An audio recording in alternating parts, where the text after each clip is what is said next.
Students, आज के इस वीडियो में पिजन्स और क्रियोल्स पे बात करेंगे। पिजन्स, ये वाले बर्ड पिजन की बात नहीं कर रहा, बल्कि पिजन्स लैंग्वेज की एक वैरायटी होती है।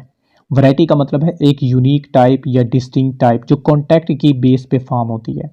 जब दो मुख्तलिफ ज़बानें बोलने वाले लोग एक जगह इकट्ठा होते हैं और उन्हें एक दूसरे की लैंग्वेज नहीं आती होती, तो वो एक दूसरे के साथ कम्युनिकेट करने के लिए इन द बिगिनिंग कुछ सिंबल्स यूज़ करते हैं और फिर वो कुछ वर्ड्स एक दूसरे की लैंग्वेज से लेकर सेंटेंस डेवलप करते हैं। इसको पिजन्स कहा जाता है। सो हम कह सकते हैं कि contact between speaker of two different languages give birth to pidgin. जब दो मुख्तलिफ ज़बानें बोलने वाले लोग इकट्ठे होते हैं, उनका कॉन्टैक्ट होता है, तो वहीं से पिजन डेवलप होती है। पिजन को कॉन्टैक्ट लैंग्वेज भी कहा जाता है और हम इसे डिफाइन कर सकते हैं कि अ वैरायटी ऑफ लैंग्वेज, ये लैंग्वेज की एक ऐसी वैरायटी है that develop for practical purposes, जो किसी प्रैक्टिकल पर्पस के लिए या फिर कम्युनिकेशन करने के लिए या फिर बिजनेस करने के लिए या फिर ट्रेड करने के लिए डेवलप होती है, but which has no native speaker. लेकिन इसका कोई नेटिव स्पीकर नहीं होता। ये बात इंपॉर्टेंट है। ये उन दोनों में से, उन ग्रुप्स में से किसी की भी नेटिव लैंग्वेज या फर्स्ट लैंग्वेज नहीं है। In contrast to creole, creole जो है ये वैरायटी ऑफ लैंग्वेज होती है दैट डेवलप फ्रॉम पिजन, और ये पिजन से डेवलप होती है। आगे मैं आपको बताऊंगा ये किस तरह डेवलप होती है। And is used as first language, और ये फर्स्ट लैंग्वेज के तौर पर यूज़ होती है। फॉर एग्जांपल 19th सेंचुरी तक यूरोप के अंदर स्लेवरी थी, स्लेव अलाउड थे, तो वो स्लेव लाए जाते थे मुख्तलिफ जगहों से। कुछ अफ्रीका से लाए जाते थे, कुछ अमेरिका से लाए जाते थे और कुछ यूरोप या पुर्तगाल से या फिर फ्रांस से। लेकिन वो आपस में कांटेक्ट नहीं कर सकते थे, वो स्लेव्स आपस में कम्युनिकेट नहीं कर सकते थे क्योंकि वो एक दूसरे की लैंग्वेज से वाकिफ नहीं होते थे। तो फिर इन द बिगिनिंग कुछ वर्ड्स जो है अपनी लैंग्वेज से और कुछ वो दूसरे की लैंग्वेज से लेकर एक सेंटेंस क्रिएट करते थे, जिसकी ग्रामर भी लूज होती थी और वोकैबुलरी भी लिमिटेड होती थी, और वो उन दोनों में से किसी की भी नेटिव लैंग्वेज नहीं होती थी, वो एक नई लैंग्वेज होती थी। उस नई लैंग्वेज को पिजन कहा जाता है।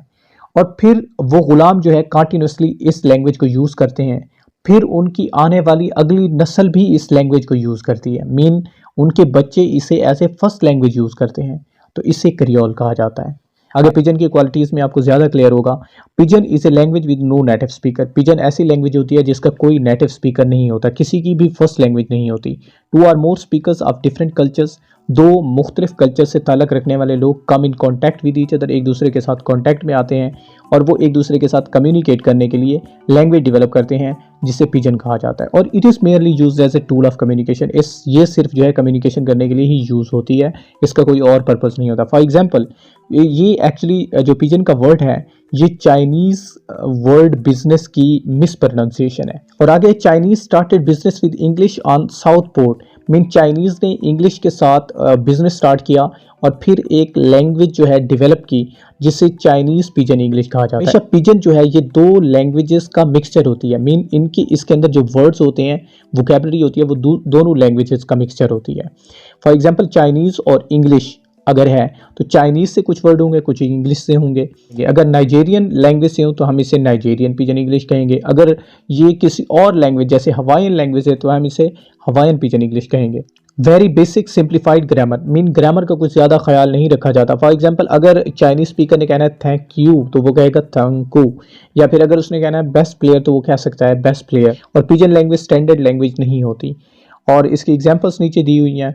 उसके बाद अगर क्रियोल की बात करें, पिजन डेवलप होती है, क्रियोल बनती है, पिजन से ही क्रियोल बनती है। उसके बाद it is used as native of first language by the next generation. अगली नस्ल जो पैदा होती है वो इसे फर्स्ट लैंग्वेज के तौर पर यूज़ करती है। और creole is the second stage of development. First stage जो है पिजन होती है, फिर सेकंड स्टेज क्रियोल होती है, और क्रियोल से एक स्टैंडर्ड लैंग्वेज डेवलप होती है, और इस प्रोसेस को डी क्रियोलाइजेशन कहा जाता है।